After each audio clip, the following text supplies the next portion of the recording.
var Sofía Kristjánsdóttir að klára sína æfingu á gólfi.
Það var Karen Ósk Ingimarsdóttir frá FIMAG sem var að ljúka keppni á gólfi.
Þetta var Karen Rut Hákonardóttir að klára á gólfi.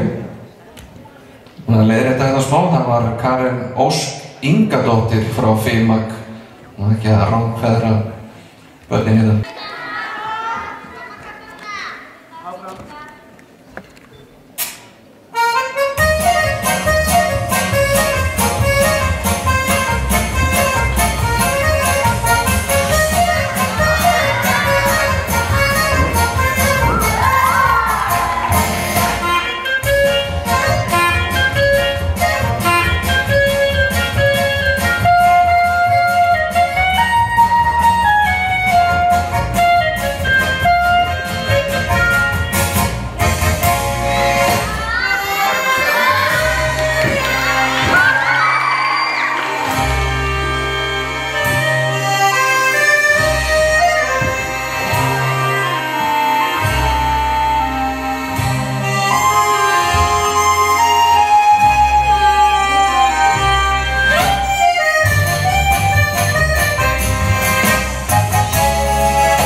Þetta var Katharína Sibilla Jóhannsdóttir frá Gerplu sem var að klára sína góða æfingu.